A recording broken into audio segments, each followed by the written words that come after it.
Gentlemen, let's broaden our minds. The truth shall set you free.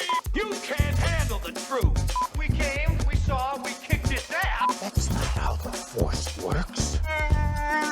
Oh, really? You're cold? I'm gonna make him an offer again. I'd buy that for $1. Oh, I'm sorry. Did I break your concentration? Hasta la vista, baby. I don't have friends. I got family.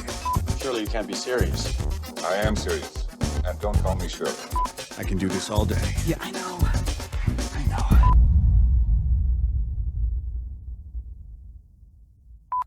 Hello and welcome. I am your host, Kenan, and thank you for joining us on the Creative Control Movie Podcast. On this episode, we are going to be discussing the Oscars 2022 and the reviews and reactions from that in terms of the winners, the losers, and maybe a couple of other events that took place that night. And so this follows up on our previous episode where we did all our predictions. And joining me from that same show, we have Greg and Sacha. How you doing, gentlemen? Yeah, good. Yeah. Yeah, I mean, how are you going to make this show about movies? I mean, really, seriously. It's. I don't think the Oscars has been talked about this much in, I don't know, 10 years at least. It's. It was quite something. This is a clip, the La La Land Moonlight sort of debacle. This is got even more traction. It's. Well, look, I think there is only one place to start. Let's talk about the event and what happened, and then we'll just move on from there, because that could be, a week's worth of material just by itself. But if you haven't been on planet Earth, then you may not have heard that Will Smith got up on stage and slapped Chris Rock in the face for making a joke about his wife's hair and the alopecia. Not the joke on the alopecia, but she suffers from that, and that's why Will and Jada took offense. More so Jada, because Will seemed quite chill with it to start with. He was laughing at the joke, saw his wife's reaction, and then decided to take action. Greg,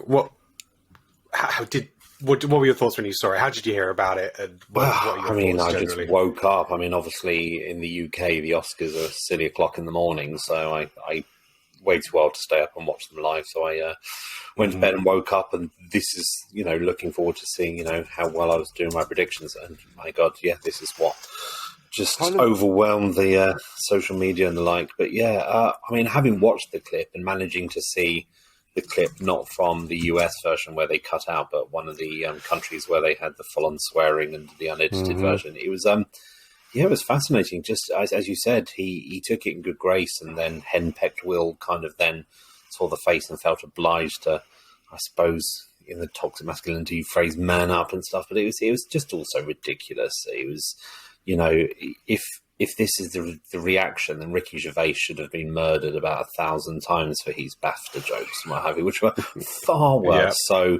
So yeah, it was huge overreaction, and yeah, just. Yeah, it's just car crash TV, but in the most fascinating way. And Will Smith has done a lot to screw over his career. I think what's really interesting is Jim Carrey did an interview a couple of days later saying, with all respect to Will, because he's done great things, this is ridiculous. It shows how pathetic Hollywood is that at the same time he got a standing ovation.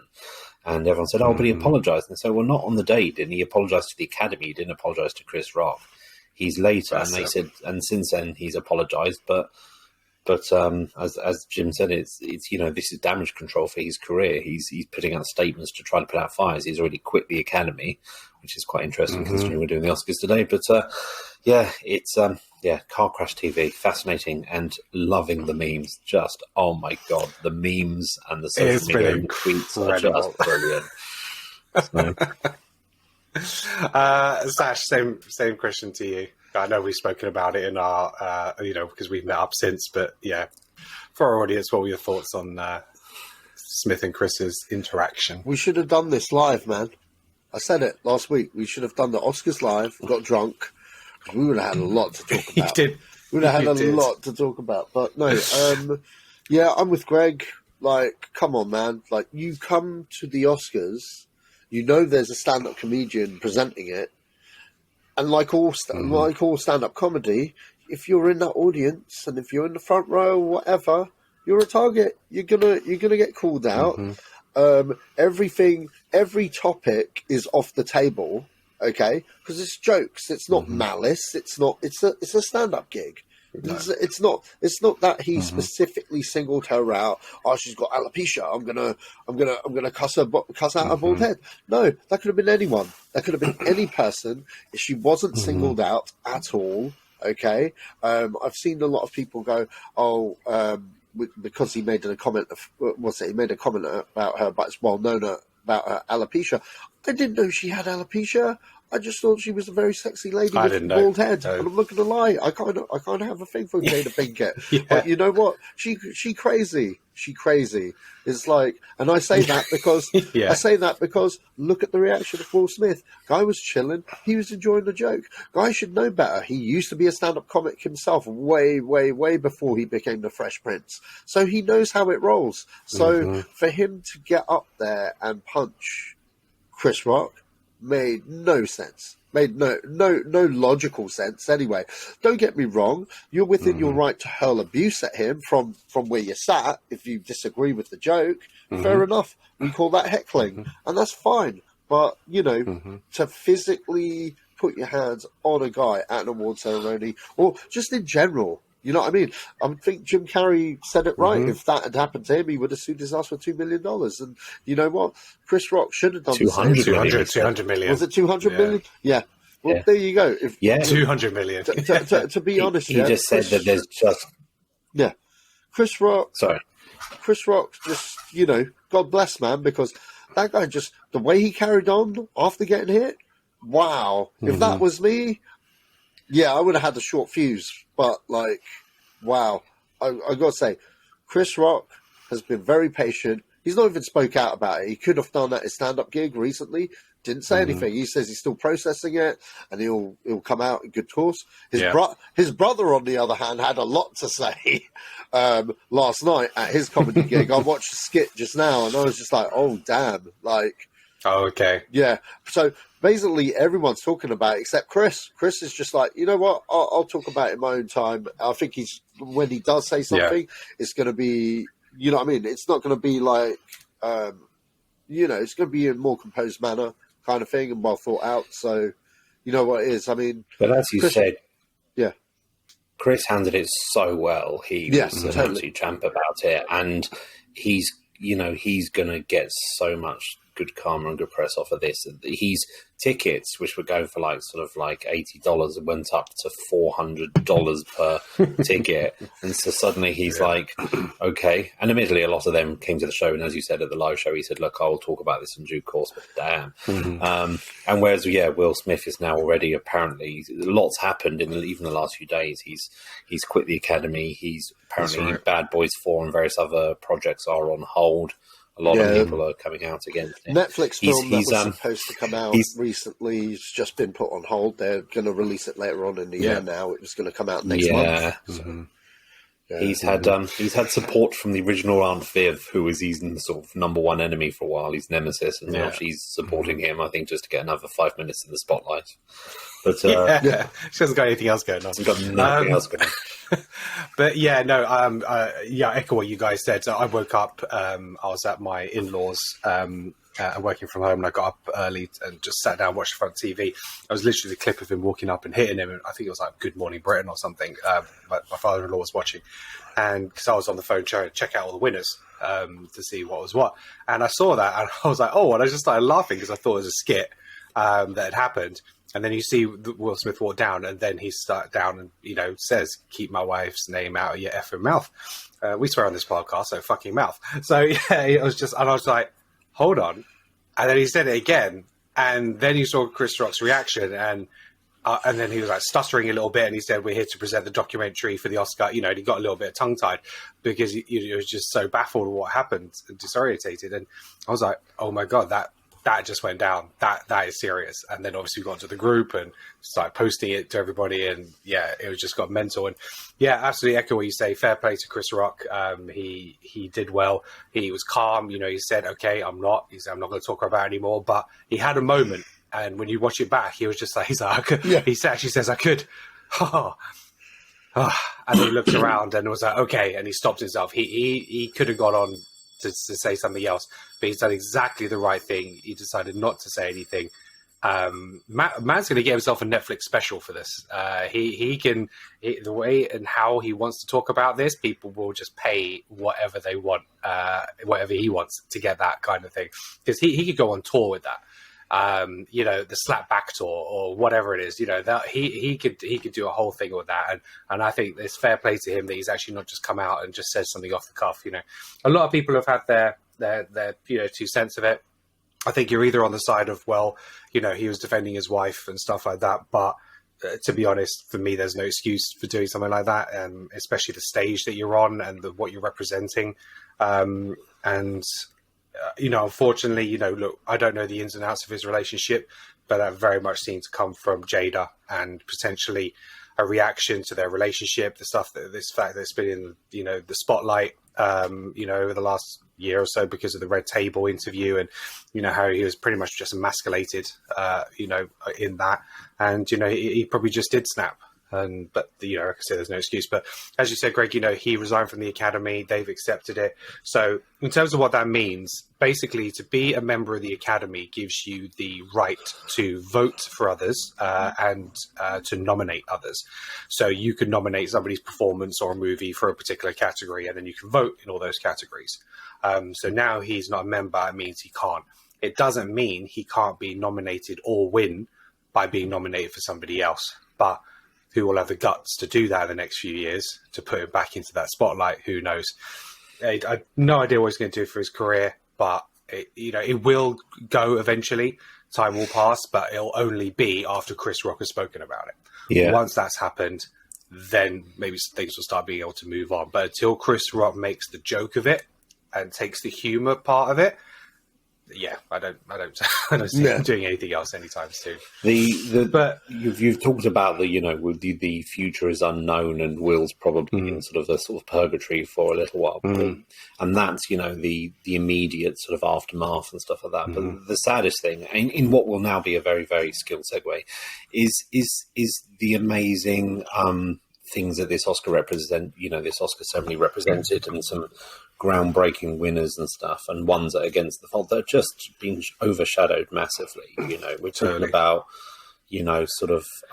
people, we've had people within the Pride community sort of win before. We've had people within the multicultural community win, but never someone in the multicultural Pride community win. And Ariana Dubose overshadow. We've got and disability. Disability is huge. It's only the second time after Marley Matlin that someone who's deaf's won an Oscar. Only the third time that a woman has won Best Director. And all of these massive achievements, which should have been a moment of pride, have just been forgotten about because Will Smith slapped Chris. So that to me is my immediate takeaway. Is it's such a shame. Absolutely. Because if you ask a bunch of people now what were the winners of this year, probably a lot of them won't know, because that's been the focus. It has been the focus. So it is unfortunate. Look, it's happened. We've had many, many laughs on our chat about it, in a sense of just the actual incident, not whether it's right or wrong and stuff like that. We've all debated that as well. We've all put opinions across, but just those memes will live on now, and it'll be interesting to see what else we can incorporate into the things. I think one of my favorite ones was the birthday cards, which I saw, and he was like, you've turned this, X this year, or he's like, you're about to turn. He's like, keep my damn age out of your fucking mouth. Just like, I thought that's a brilliant birthday card. I'll take that this year. All right, so let's start talking about the winners. I'm just going to go let's talk about Will Smith and the fact that he won. Let's just start there, because Will Smith is an Oscar winner now. He did have a fantastic performance in King Richard. Yes, okay, his performance will ever be interlinked with this incident. When you think of Will Smith Oscar winner, you'll think of this incident. But in terms of the performances, so my want was Andrew Garfield, but I thought Benedict Cumberbatch was going to take that. But I was always happy for Will Smith to win it for his performance. Sacha was like between Will Smith or Andrew Garfield, but he says he thought Will Smith will win it. So that is a point for Sacha.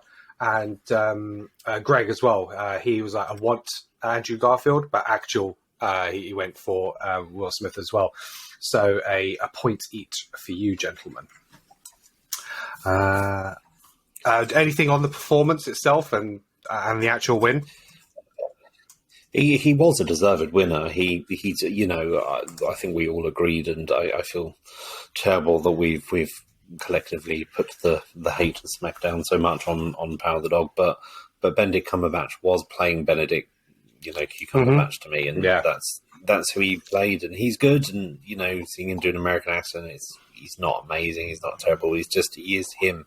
Whereas, Will Smith did knock it out of the park before knocking Chris Rock out of the park. But he certainly he managed to sort of put in a very, very good performance. It's just sad, as you said, that it's going to be massively overshadowed. But he was a deserved winner. But it did make for a very awkward Oscar, acceptance speech. And I am slightly ashamed that all these people did stand up and. Saddened that all these people stood up and gave him a standing ovation. Everyone has a very short memory in Hollywood. I mean, it's almost an impossible position for the audience, because if one or two hadn't got up, I think a lot more would have. But, it was a case of they know they're on TV, they know they're being looked at, and for them not to stand up, they would have been the ones who were individually questioned afterwards. Yeah. And they would have had a lot of spotlight on them, and they were just thinking, we need to go with the flow here and do what we always do every year, which is stand up. So I kind of get why they didn't, but it would have been an opportunity for some people to do that. I think if Will Gates hadn't happened, then the standing ovation is deserved. So let's take it as a separate entity. As a separate entity, he deserved to win.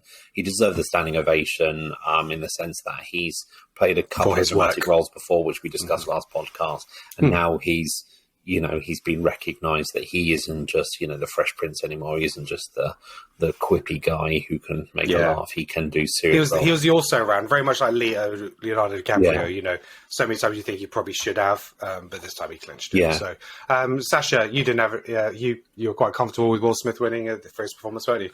Yeah, I'm quite comfortable with him winning. I mean, realistically, the guy who I really think should have won this year wasn't even nominated, so because Minamata, Johnny Depp not doing a Captain Jack Sparrow, he was fantastic in that. Justice for Depp, man. But no, Will and for unfortunately his name is tarnished, and that's probably why that he didn't get nominated, because no one had the guts to do that. To do that, exactly. Yeah.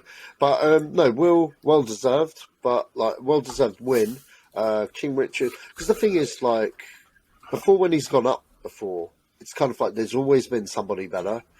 And Ali wasn't a great film. It was a great performance, just not a great film. Pursuit of Happiness. Now, I did feel he was kind of robbed for that. But again, with Will Smith, when you think Will Smith, you just think The Fresh Prince. You know what I mean? And it has been for ages. Whereas now, he does have a body of work. You know what I mean? He has about 4 or 5 roles where I'm he's showing that there's more to him. It's just a case now whether he keeps getting those roles. So, maybe he'd have to stop doing the big budget stuff and maybe go into independent movies, because that way, it worked for Nick Cage. Nick Cage has done a few independent films over the years and has really that guy never phones it in. You know what I mean? He just doesn't matter. There's an alien in this film. I'll just that's cool. I'm wrong with that. And it's just kind of Will Smith. I'm not saying Will Smith. I was going to say Bruce Willis has just vacated his spot, so maybe Will can jump into sort of doing 10 B movies a year while he gets his reputation back. Maybe. That may be the route he has to go to.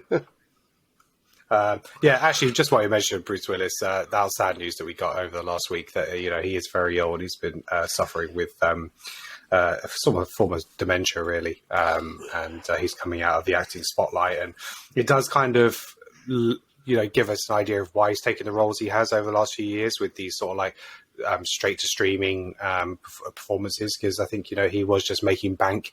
He was doing projects which are probably filmed in a day, maybe 2 days max, because it was more capable for him, without having to learn a huge script and carry a whole movie. And he was putting the work in to get the money to support his family. So fair play to him. He's left a great body of work. I think and I do take the last few years like, okay, doesn't matter, because we were always questioning, so why, and I think that kind of answers it now. But he leaves a great set of work behind and some of our favorite movies of all time. So big shout out to Bruce.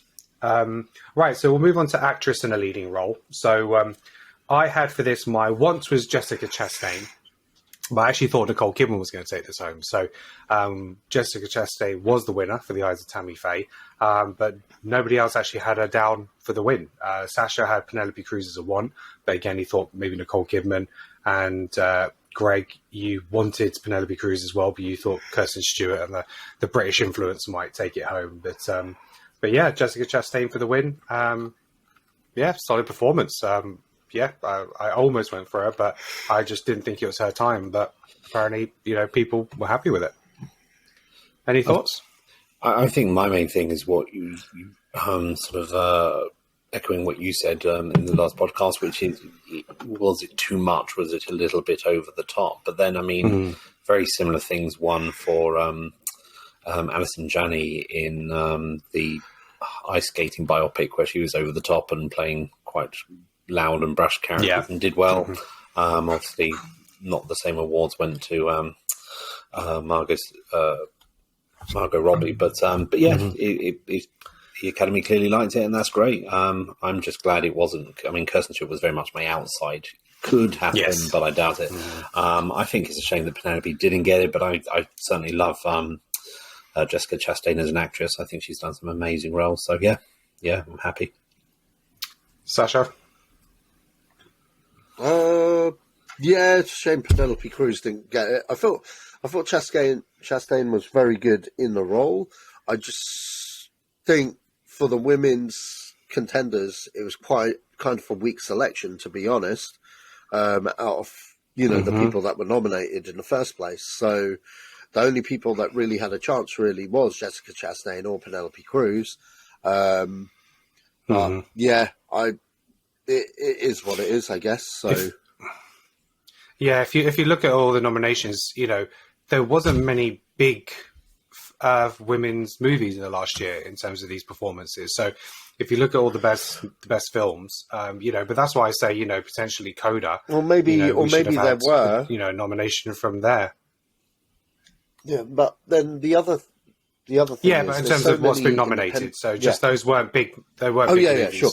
Yeah, it was like we had like an Amazon movie, Parallel Mothers. Probably most people didn't even see in this country. Being Ricardo's was like another digital platform release, so not a lot of them got the big theatrical releases. To be fair, so I just don't think a lot of people saw this stuff. Yeah. I mean, to be fair, the actress and the worst person in the world should have been nominated. She was up. What's it? That was up for best adapted screenplay, I think, or best screenplay, and international films. That was a very good performance by a complete newcomer, kind of thing. That was more or less a star in the making kind of role, and really good film, I might add. But they don't really do that these days. As much these days. So.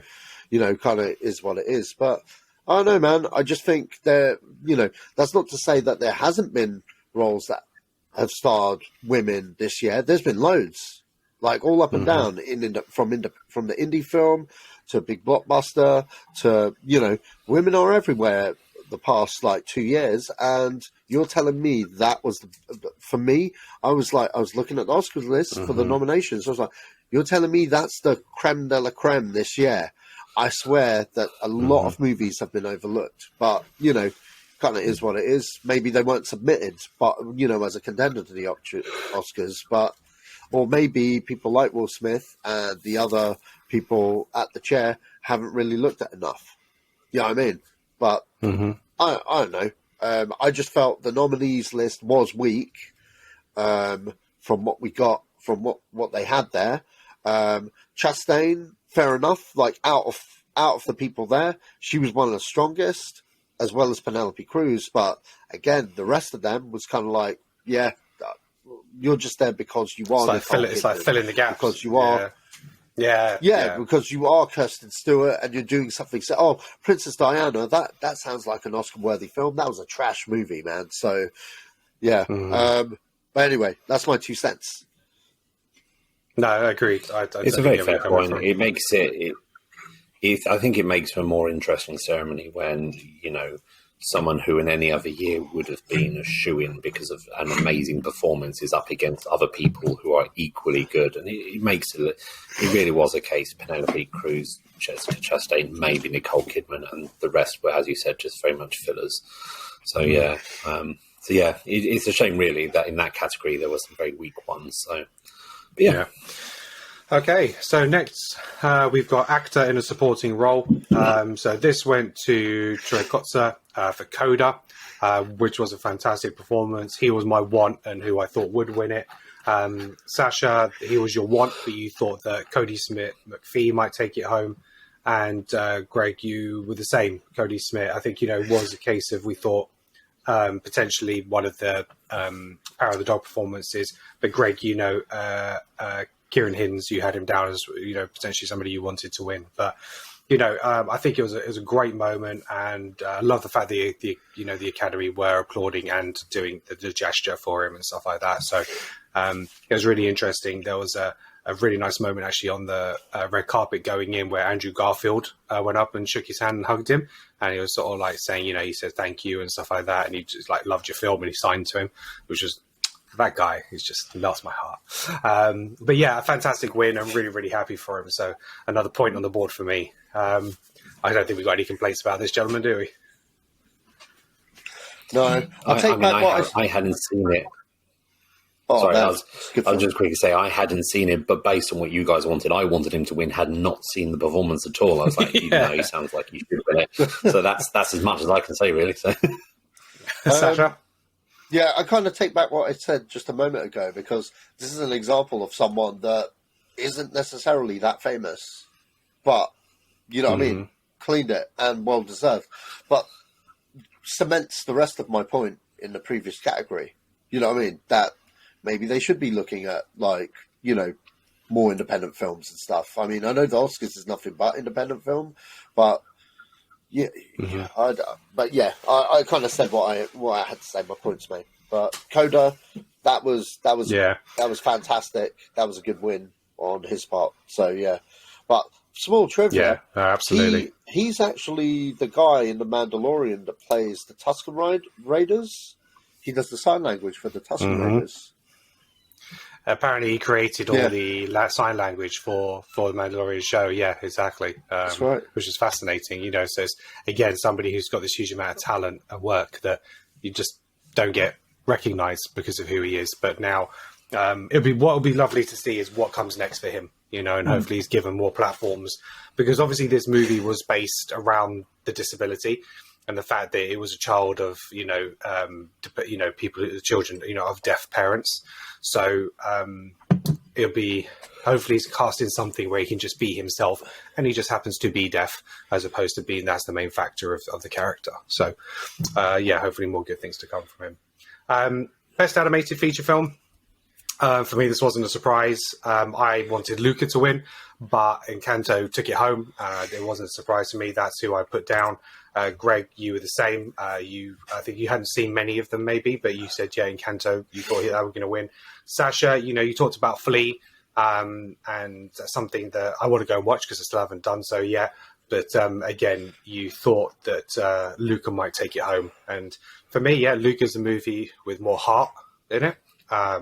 And it wasn't so obvious because it hasn't got those big musical numbers and stuff. But Disney, sweeping it up. So what can you say? To be fair, it's a Disney win over a Pixar win, which is unusual, because it's normally the Pixar movie that takes it home every year. Sacha, your thoughts on Encanto winning? Cookie cutter run-of-the-mill Disney film. I saw it the other day. Nobody talks about Bruno. Nobody talks about Jada. But it's it was okay. But Disney have done better. It was just there because it was an animated film. I personally think Flea should have won. I really do mean that. But yeah, Luca, what's that? Luca as well. You know, for the exact same reasons, had more heart, had a lot more heart. Yeah, I don't know. But when you're a powerhouse like Disney, how many of those are non-Disney films? You know what I mean? Like, it's only it's just the two. So Flea and the Mitchell and the Machines. Yeah, the Mitchells and the Machines and Flea or not, but Disney had three in there. So there's no DreamWorks or anything this year, and in terms of them. But I think Encanto, the main overriding feeling is the popularity of the movie because of the music and the soundtrack. That's what's done it. Everybody knows that movie. Where Luca was very early in the year, and I think a lot of people just kind of tend to forget about it. Because Luca is a Pixar movie, there isn't the musical numbers that the Disney movie has. So, but there we go. Okay, so we'll move on. Can I just say with the Encanto that, I can understand that you guys are talking about heart and things like that. I personally think that, if it was best dramatic, animated thing, that'd be different. But it is just best overall. And, Belfast is more dramatic than West Side Story, but I'd rather West Side Story win Best Picture. So, yes, it might have more heart. And I love Pixar movies as well, but I also love Disney movies, and I love the musical numbers. And these ones have got some absolute bangers, which are just complete earworms. And at the end of the day, it also has a lot of heart, So, I have no problem with it winning. I don't feel that, that Luca was robbed or anything. So. No, exactly. But just my overall enjoyment of the movie, I think I enjoyed Luca more, but Encanto stays with you longer because of the musical numbers. That's just the way it is, because those tunes are so damn catchy. Okay, so we'll move on. So next up we have cinematography. So I had my want was West Side Story, but I thought Dune was going to win it. And then Sacha and Greg, you both had West Side Story down for one and actual. So another point on the board for me. I don't think. We'll talk about the other ones coming up, but I think I was just more surprised that Dune took so many of the awards for the technical side, where I think actually other films were more deserving. And cinematography for me is one, because I think we all felt West Side Story was just phenomenal in terms of cinematography, but Dune cleaned up. Sacha, what's your take on that? I think it's well deserved, to be honest. Dune is a very strong contender. Greg Fraser has proven with the Batman that he has a very good eye. I disagree on what you said about Dune. Technically, it's a very, very well made film. But we'll go through the contenders as I look at the list as they come. But in terms of cinematography, that was my second. That was definitely my second choice. Surprisingly, before we did our podcast last week, I thought it was going to be the first choice, but I always thought that Spielberg's cinematographer, I've forgotten his name, he's the guy. Kaminsky. So, you know what I mean? Yeah, him. So, he's the GOAT.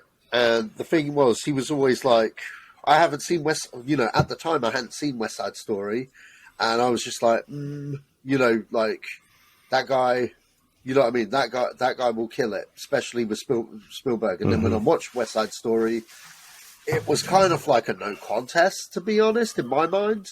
But I guess everyone's on the Dune hype train because of it being a Denis Villeneuve film.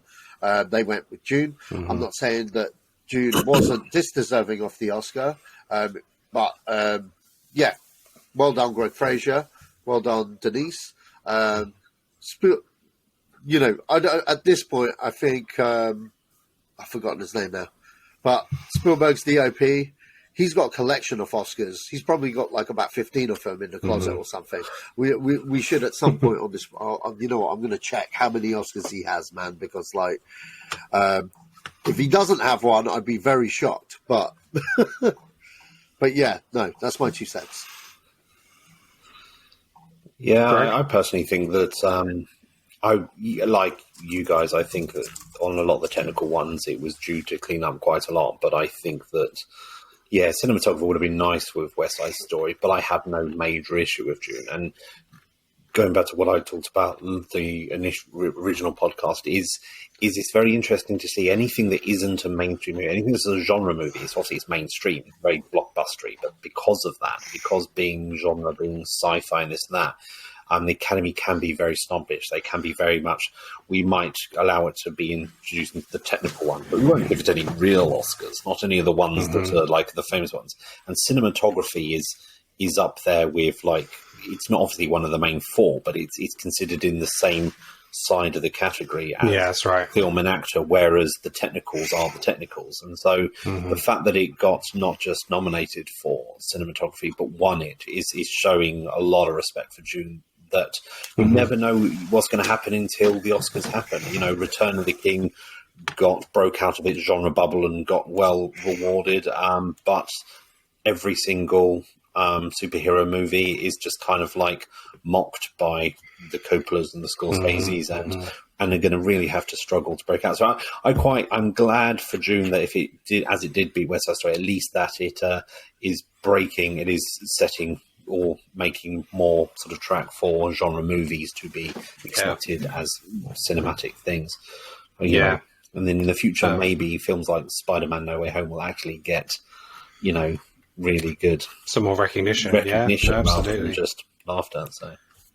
So just to go back on to Sacha's point about Kaminsky, so he's been nominated 7 times and won 2. So he was nominated for Schindler's List, Amistad, Saving Private Ryan, The Driving Bell and the Butterfly, War Horse, Lincoln and West Side Story, and he won for Schindler's List in '93 and for Saving Private Ryan in '98. Yeah, those are 2 films that are well deserving of that Oscar as well. I might add. Saving Private Ryan is phenomenal, especially the opening scene. That's like, you know what I mean? That's cinema history right there. But on both of those films, you know. But, you know, like I said, he's the GOAT. That's why he's always nominated, like, most of but he's done, like you say, he's won other awards in other different things for different years. So like he got nominated for artificial intelligence for, you know, different awards, but Minority Report, you know, so there's a lot of other stuff that, like you say, he's done, but obviously those types of movies won't necessarily be nominated for an Oscar. So but exactly. Okay, so moving on, the next one we have is visual effects. So for me, I wanted Spider-Man, and I thought Spider-Man would take it home, being the Disney powerhouse. I thought that would be the one Oscar nomination they would get with Sony. So, you know, the Marvel-Sony connection, I just thought maybe they would do it because of the size of the movie as well. But no, Dune took it home, and you both had that down as a win for visual effects. Both you guys, you both get a point on the board. So no real surprises there from you guys, I take it. I watched the breakdown. Just a little bit sad in that. Sorry, go for it. Yeah, I watched the breakdown of Dune. Okay, Sash. Hello? Can you guys hear me? Yeah, we can hear you. You can hear me. Sorry. I watched the effects breakdown of Dune, and it's technically, on a technical level, it kind of pisses on No Way Home kind of thing. Mainly for me, I'm a big sucker of physical effects. They used a lot more miniatures, a lot more practical kind of stuff rather than digital. And when they did use the digital technology, you just couldn't tell. You couldn't tell. They used it for set extensions. They used it for having actors that aren't actually there on set, same way that No Way Home did. It used every technical trick in the book. That's not that No Way Home didn't. It's just No Way Home was more digital than it was practical, and Dune did that to recreate and make that world seem more believable. Than, you know, that a lot went into the world building of that movie, and that's why I always felt it should have won. But obviously, you know, when you don't think an effect is an effect, and Sony had a good case, they had a good demo reel when they showed off Spider-Man. And that kind of blew my mind in a couple of places, you know, as it should. You know what I mean? As it should. It was a good contender. It definitely was. But June just hit it on all cylinders kind of thing. I think a lot of people go in expecting June to be that visual effects piece because it is. But the stuff that it did was just kind of groundbreaking in certain areas. So, but yeah, sorry, Greg, I cut you off. I do apologise. No, not at all. Yeah, I mean, I agree. I think Dune was stunning, and like you, I very much like when they can amalgamate more practical effects and miniature works, and I like the sort of directors who go, no, I want to keep it old school. And, so that's always good. I'm not going to open the can of worms of talking about Star Wars films and stuff, but you can certainly see the difference in the visual effects between the latest, trilogy and the prequels by the fact that they went back to the old school way. Obviously, slightly better versions, and so I like that amalgamation. I personally, while it still exists, I'd like to see visual effects broken up into a visual effects Oscar and a special effects Oscar, so you can talk about or digital and practical. But yeah, I mean, Dune's great. What I would like to do, I'd love to be either a fly on the wall or be able to get a sort of an anonymous, confidential a survey to all of the Academy voters and say, was it literally based on the merits of the special effects or visual effects of both films, or is there still a stigma that voting for a superhero movie would even for one of the technical categories is not as cool as voting for like something epic like Dune? And I'd like to see how much that played a point. But if on its own merits they just chose Dune to be better, I have no major issue with that. But I would like to see superhero movies be, if it was up against something less, if it was up against sort of a weaker category, the Spider-Man No Way Home, and it lost, then I would be frustrated. But to lose to Dune is not exactly a sort of shocking. So yeah, no, exactly that, and that's a good way to put it. Go on, little known fact. Phantom Menace, believe it or not, has the most practical effects than any of the original trilogy put together. But that's more size of the film than it is. But the CGI was really ropey. But they certainly had some, didn't they? So mostly Q-tips in the audience for the pod races. Yeah, that's right. So we've covered cinematography, visual effects, so production design. This was a kind of a clean sweep actually. So I went with what I wanted to win was Nightmare Alley. I thought that kind of deserved it, but in terms of the actual Dune, and you guys were all on the same page, so it's a clean sweep across the board. Not much more to say there, Yeah. But talking about Dune, it did win the most Oscars this year. I think it was 6 it won in total. Oh wow! So for all the categories, yeah. So I'm just going to check the overall because I think it won it in like sound and stuff like that. So let's have a look. I mean, I personally, I'm just glad that sort of Dune did a rug pull on Power of the Dog and just went, yoink, no, I'm going to be, everyone was so fixated on Power of the Dog winning everything. And really was it just director he got in the end? But for Dune to kind of then clean up in all of his category and Power of the Dog to lose in almost everything that's quite a turnaround. And that would have made a very interesting live viewing to see Power of the Dog fail so badly after all the expectations. But I'm glad for Dune. I'm glad for any genre movie that's getting recognised by the Academy. I think that's only positive. It's very interesting. In the 70s, I think all 10 of the highest grossing films, or 8 out of 10 of the highest grossing films in the decade, the 1970s, were the best film sort of winners, whereas in this year I think it's 2 out of the 10 in the last 10 years or so, because they just don't get the love. Superhero movies and big blockbusters aren't getting the love, so no, that's right, by the audience, but they're not by the Academy. They're very snobby. No, that's right. So Dune took home best sound, best original score, best film editing, as well as the other ones that we talked about, which was cinematography, production design, best visual effects. So it took home 6.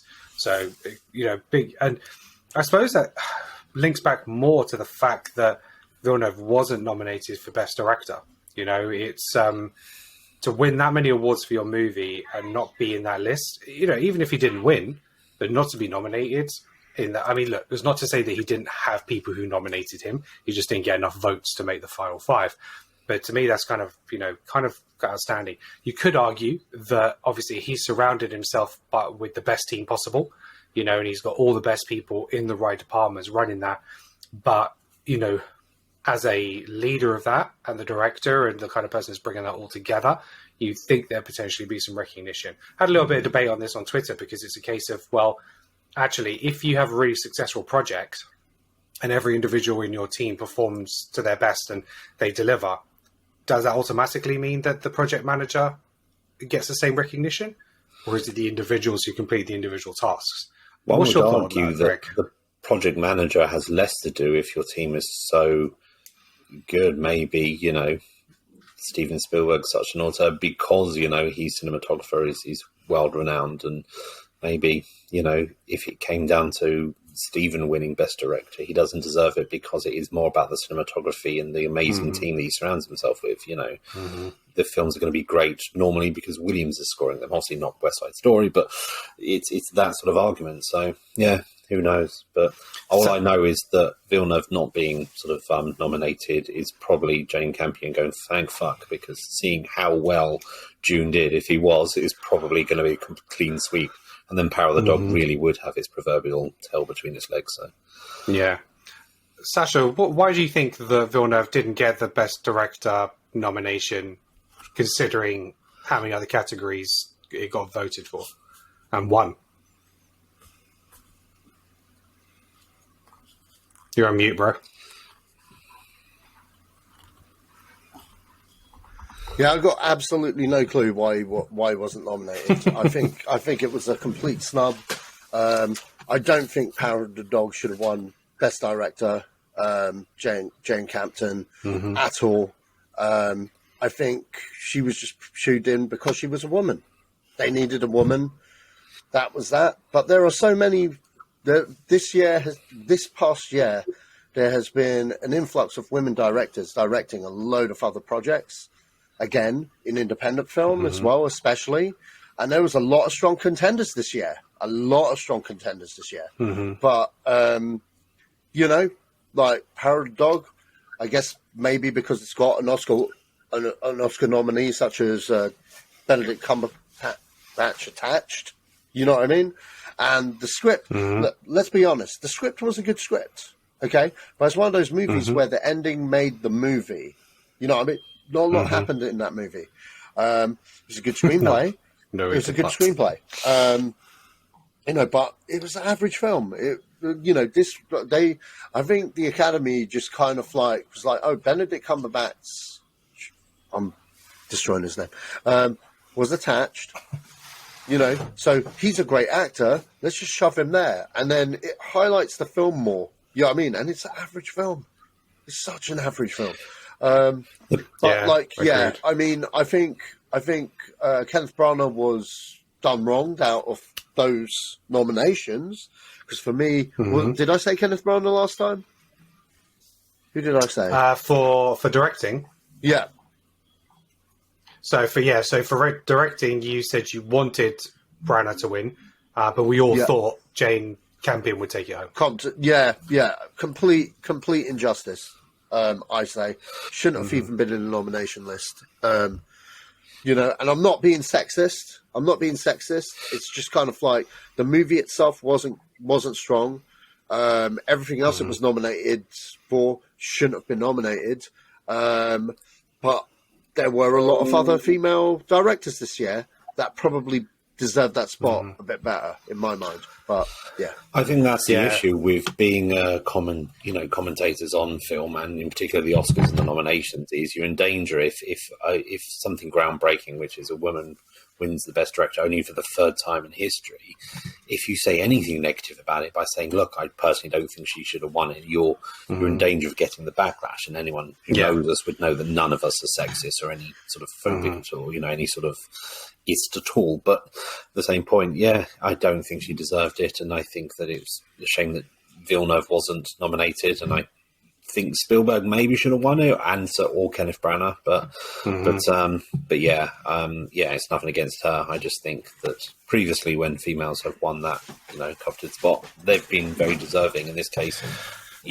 But the question is, and would again, I want that survey submitted. I would love to know: was this either yes because she's a woman and it would look good, or B because it was the front runner in so many things and it lost so many? Do they if they were kind of torn between this and maybe Kenneth, did they go, maybe we should give it to her because so many were meant to go to Power of the Dog and none of them did? Yeah. Do we tip it in her favour, and the fact she's a female will look good? I mean, I hope that's nothing to do with it. Everything should be on its merits, and I hope that in the future there will be more females directing, and and people realise that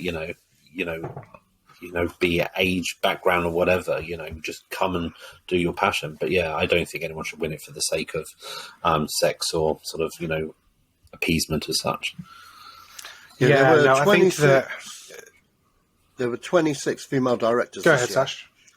Yeah, there was 26 female directors this year, including Maggie Gyllenhaal for The Lost Daughter. That was also nominated. But that was awful, so I'm glad she didn't get nominated or win either. I love Maggie Gyllenhaal as an actor, but that was just a bad movie. It was just so dull and artsy, and it was a bad movie, but you couldn't really cuss out the directing there. I mean, she got good performances out of the actor. Nothing Oscar worthy. Yeah, but it's hard not to get a good performance out of Olivia Colman. That is true, but still, I mean, there was a story to it. There was a beginning, middle, end. She made a film. You know what I mean? She made a film. Whether it's an Oscar, whether it deserves an Oscar or not, that's a whole other. You know what I mean? Whole other bag, man. And whether it was good or not, that's a whole other bag. I wouldn't. And considering it was her first film, I wouldn't slag off her as a director, because quite clearly she has to do more, to be great. So, cool, she made a film. Let's see your next film. I didn't like this one personally, but let's see what you got for next time, because you're only going to grow, right? I mean, that's my 2 cents on that. I wouldn't say she was a shit director, because she made her first film, which is more than a lot of people on planet Earth has ever done, including myself. So I'm not gonna shit on that. When she's done her second and third film, then I'll probably give her the Razzie. But in the meantime, fair enough. Bravo, you did it. Fair enough. It's. I'm just trying to see if I can find the because basically Netflix put a tweet out just before the Oscars in terms of other directors' comments about Jane Campion, and the other directors, poured over it in terms of why they thought that she was deserving and of it. In terms of, I think, Scorsese and other people, obviously they don't like superhero movies, so we know they're not going to vote for them. But they were singing big praises, and maybe as a fellow director, they just saw something that we didn't in terms of what she brought to the movie. But yeah, I think what happened with The Power of the Dog is the fact it is a Netflix movie. They threw a lot at it in terms of getting it recognized out there. So a lot of people put them down for nominations for various categories. But when it actually came down to voting, they were like, it ain't that great. There's a lot more deserving winners. So I think that's why it was just got so many nominations in so many categories, because Netflix pushed so hard for those nominations, and people said, that could probably be one of the top 5 or, in that category. But when it came down to winning, no, it wasn't even close. So I think you made a good point about it's a very hard one to, as a layman, even us who are, sort of cinephiles who've done sort of podcasts, to do cinema and movies for many years. It's very, very hard to quantify what makes a good director over some of the other things. If you can see a good performance or see a film that's got good cinematography or a great score or an amazing sound editing, what have you, but scene directing is like, well, if we say, as you said, that these actors acted very well, is that more the actors or is it the director? If the whole movie came together, should it be getting best movie? nods, or should it be getting director's nods? The director's a very, very hard one to quantify. I mean, is it everything? Is it something particular? So maybe, as you said, if directors can see something that maybe a lot of people can't, because they can say, I can see the way they've done this. But it is one of the harder ones to quantify, I think, to the layman watching the Oscars. So. Yeah. Oh, here we go. So I just found some. So Ang Lee, for what you said of The Power of the Dog, a brilliant film. It uniquely lays out suspense, the unknown desire, and mysterious emotional drive. All those abstract things are hardest to convey in the visual arts. Jane Campion did it so wonderfully and powerfully, and still keeps it enigmatic, and which is very rare. Martin Scorsese, with The Power of the Dog, the usual expectations you bring to the Western genre are turned inside out. I've seen the picture a number of times. Each time I'm equally impressed by the production design, the cinematography, the extraordinary performances, every element. And I'm most impressed by Jane Campion's direction. It's a precious thing to have an artistic voice as powerful as Jane's developing over time. Some of the other ones, Guillermo del Toro. Nothing in this movie is out of balance. Everything is perfectly orchestrated. Francis Ford Coppola. Jane Campion is unafraid to plumb the depths of desire, loneliness, and creativity and loss, and opens up to feel every inch of these emotions. And Sofia Coppola. The Power of the Dog is so beautiful, so intense, and it shows all these things under the surface that I feel like you see in families and in life. I truly felt what the characters were going through. So like I say, they saw a bunch of stuff that we didn't, because yes, I saw desire and loss and stuff like that, but not to the extent where I was like overwhelmed by it, or actually brought me into the movie. But that's the beauty of movies. It does different things to different people.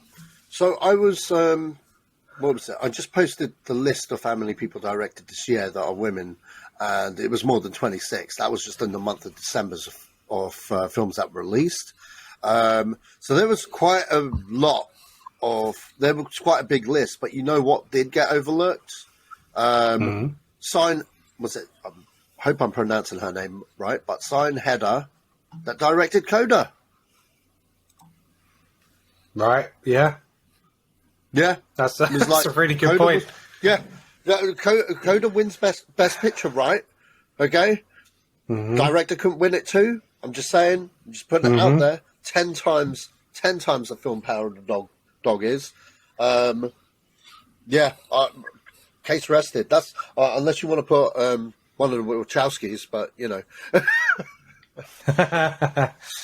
Yeah, probably not. I mean, one of the directors for Encanto was female, but I think there's like 3 different directors for that.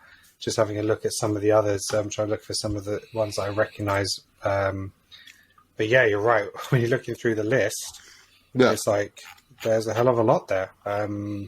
So why was she Eternals? Chloe Zhao, yeah, you know? Eternals. She could have been nominated. Eternals. You also had that was a better movie. That was a better movie. Who saw Fair Street on Netflix? Those 3 films, those 3 horror films. Oh yes, yeah. Woman director directed all 3 of them. Fair enough. There's a lot. Okay. There's a lot. Well, there is a lot. There must have been something about Power of the Dog, you know? Yeah. Okay. Talking about Kenneth Brower, he did win Best Original Screenplay, so it was really great to see him take home an Oscar. Well deserved there.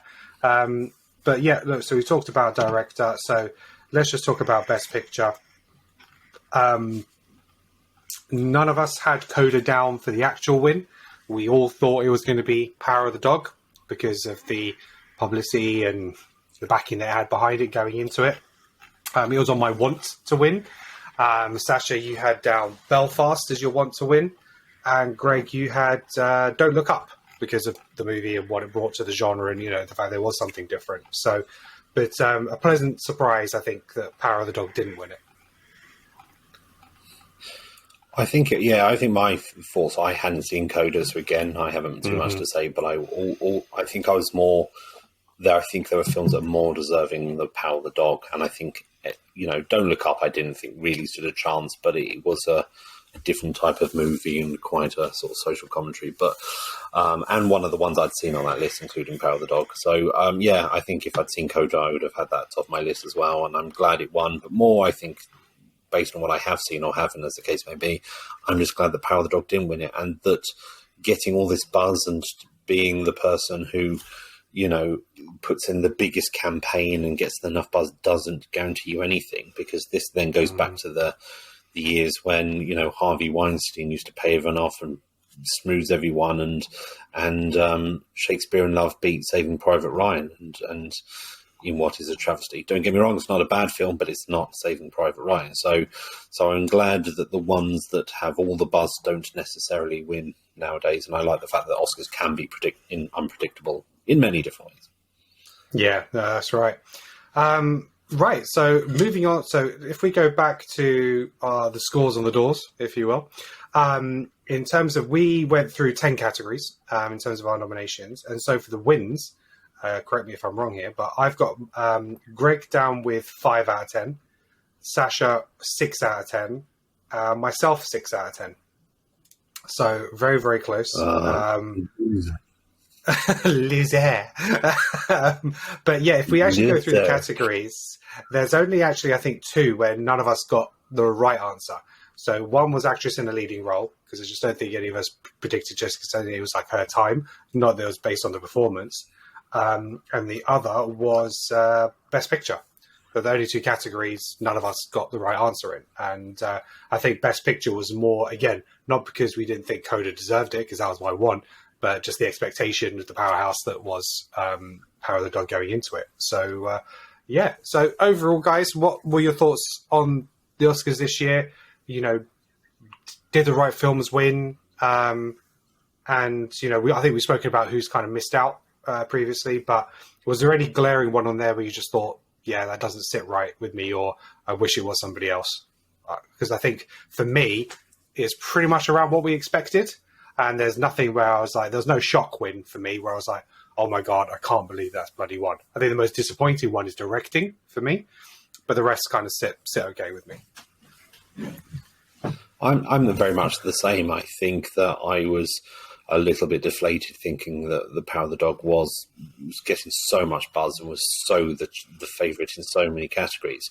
I think every single category which it didn't take away the Oscar, which was pretty much every single category, made me go, okay, that's good. And not because I have a dislike for that movie, because that's unfair. It was okay, and I'd watch it again in the future. But it was the case of I hate foregone conclusions. I think that's boring. I think the Oscars is more exciting because it can throw a curveball and it can be quite dynamic on the night. It's a shame that, again, all of this is overshadowed by one slap, but I think it was very interesting, and I think the recognition of, as I said at the beginning, that sort of a deaf person is winning sort of high awards, like that's, you know, Aaron and Dubose, we didn't really discuss, but that she did so well as well. I think, yeah, I just think it was a really good turnaround compared to my expectations. I was quite pleased overall. Yeah, sorry, we didn't actually talk about actress in a supporting role, Ariana DeBose. I missed that one out because we all had her down as the win. Yeah, exactly. We all had her down as the win. So I was like, tick, tick, tick, ones across the board,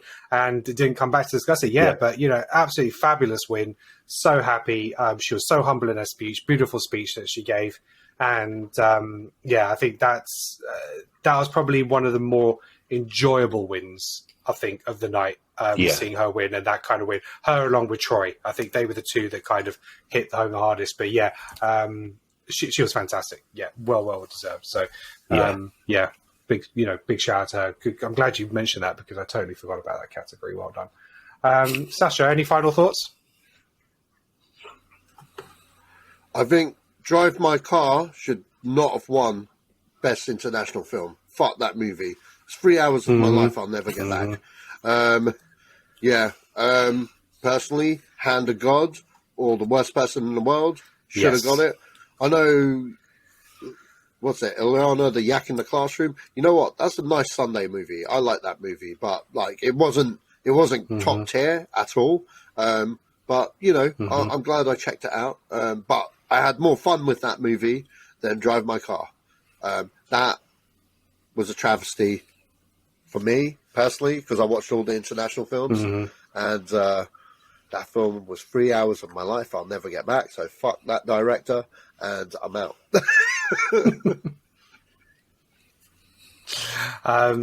Yeah, I think I watched. Was it Hand of God? is it?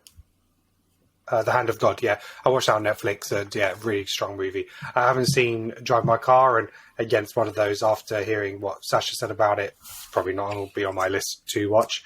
But another big shout out, actually, from a British point of view, The Long Goodbye. Riz Ahmed took home an Oscar for Best Short, live action short, and that was really great to see. He's a super talented individual, and I think he's definitely got an Oscar win in him in the future. I think there's been some performances like Sound of Metal and stuff like that where he has been recognised, but he's still quite young, and there's a lot more to come from him.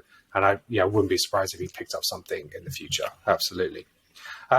Two kind of awards I want to talk about because of how funny it was. So part of the Oscar thing where it came out was the fact that Spider-Man No Way Home wasn't nominated for Best Picture or stuff like that. So they did sort of an Academy Twitter vote where we had Best Cheer Moment and Best Film, Twitter Film, like Choice Award kind of thing. So you mean I could have voted on Twitter? Yeah. Oh, because I kept going to the Academy's website and it says not available in your region. If I knew I could vote on Twitter, I would have done it. Right, okay, so it was like the Oscars cheer moment and stuff like that, which you could not have vote via Twitter. So basically there was different phases. So vote up to 20 times per day by submitting your picks to OscarFanFavorite.com or tweeting your picks with the hashtag Oscar Cheer Moment. So there's like different ways to do it. And the Zack Snyder fans were out in full force on Twitter. Yeah. Because the best cheer moment went to the Flash scene in Zack Snyder's Justice League. And that beat out 3 Spider-Men in Spider-Man No Way Home. I have to unfortunately run now, but can I just leave with the word bullshit? Yes, yes, by all means. Apologies, I'm going to miss the last 10 minutes or so, but I'm just going to leave that word bullshit because for the record, resonate with us. For the record, yeah. Hang on, let's just say goodbye to Greg. So, thanks very much for joining us, Greg. We'll catch you soon. Yeah, of course, I've got to run. Cheers. Take care, Greg. Chat to you soon, Greg. Take care. Oh man, Go for on, the Sacha. record, all right. I like Justice League. Yeah. Sorry, rephrase. I loved Zack Snyder's Justice League. In fact, it was on my top 10 list for films of the year for the longest time. Okay. It's no longer on there because there are better films. I'm sorry, Snyder fans, but there are. But for the longest time, it was on there. Now, that moment when Flash saves everyone, bra fucking vote. Bra fucking vote. And I agree with you guys. I agree with you guys. Scene. Bra fucking vote. Great scene. However, you're telling me that tops the 3 Spider-Men? Get the fuck out of here, man. Get the fuck out of here with that shit. It's true. It's absolutely mental. And what's amazing, it is, and what's amazing is like best cheer moment, right? You were sitting in your house watching this movie. You're not celebrating cinema. This was a streaming. I mean, look, maybe some cinemas were showing it in the States. I think there might have been 1 or 2 nights, maybe they were. Yeah. But look, this was a streaming movie. If you're sitting in your house cheering that moment, as opposed to thinking, oh, you know what, that's pretty cool. Oh, yeah, that's nice. It wasn't a cheer moment. When the cinema watching Spider-Man No Way Home and you get them come out, even just individually, when Garfield came out and then Tobey Maguire came out, people were cheering the shit. But then seeing them all on screen, landing on top of their statue, people, exactly. So, but look, it is the power of Twitter, it's the power of voting. And then what was worse is the fan favorite movie went to his other movie, which it was released, which is the Netflix movie. I can't even remember what it was called. Army of the Dead. Army of the Dead. Are you serious? I do not understand. The opening credits were cool. with the slow-mo and all that kind of stuff. But my God, the movies that beat out is just ridiculous. And this is the problem when you put stuff out to the public. What was the list? What was the list? Let's have a look. So, Oscars, fan... What was the list? I haven't seen the list, so...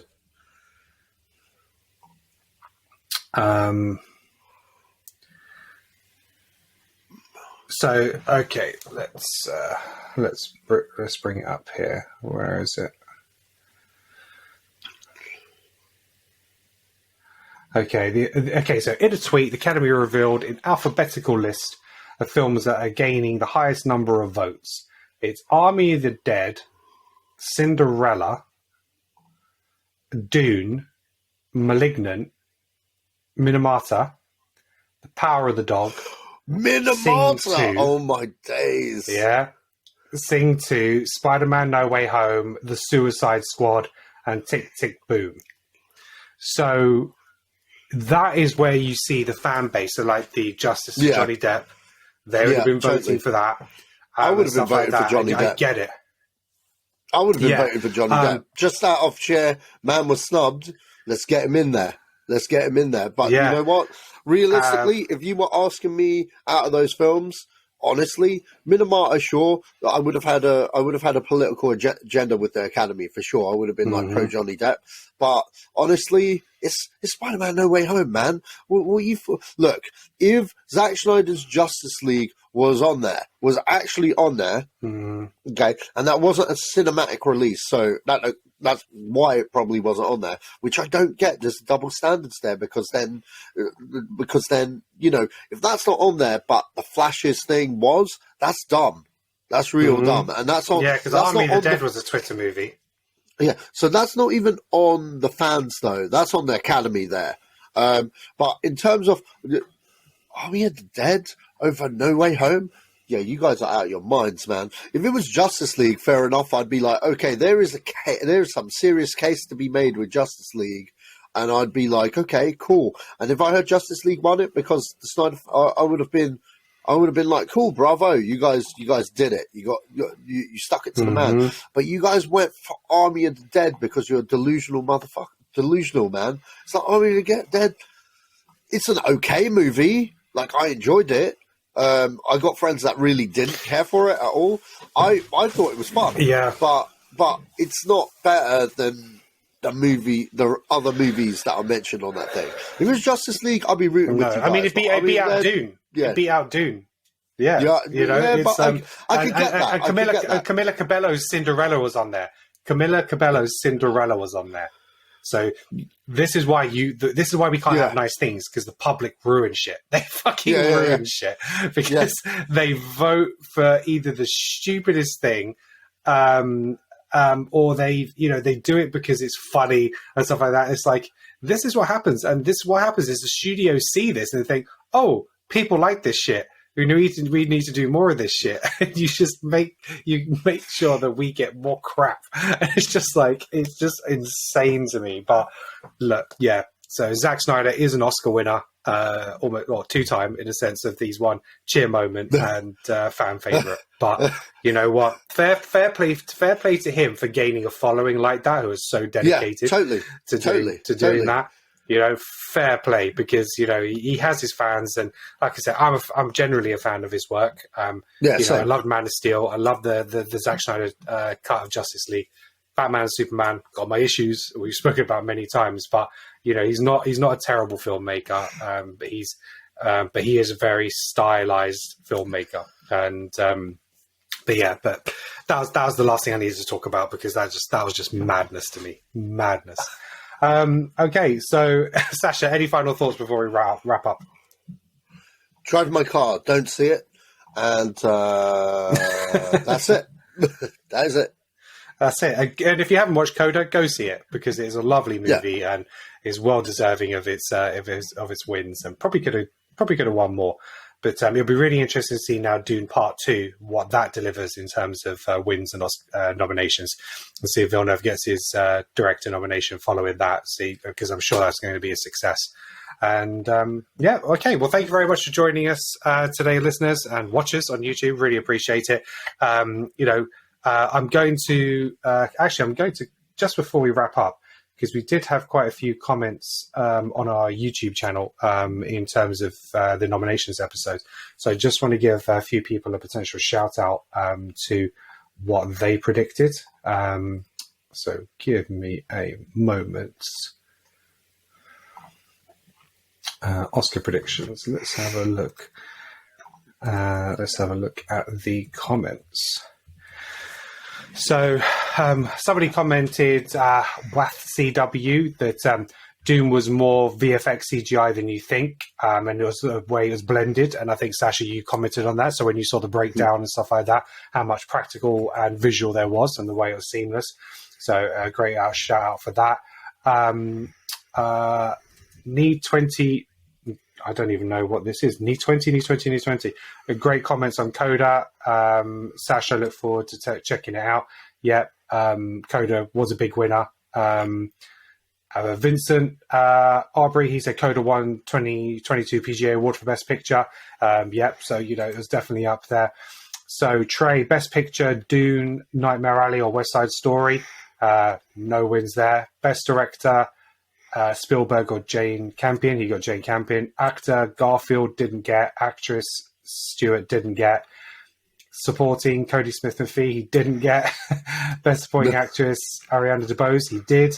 Original Screenplay, Kenneth Brower, Belfast, that was one of his picks, yeah. Adapted Screenplay, Dune or Lost Daughter.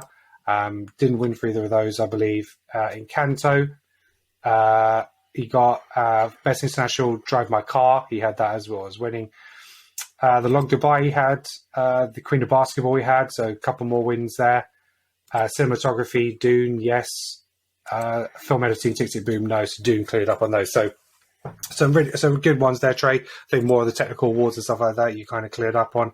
And Nick Coupland, he said, I really hope Will Smith wins Best Actor. And he did. Let's not talk anymore about Will Smith.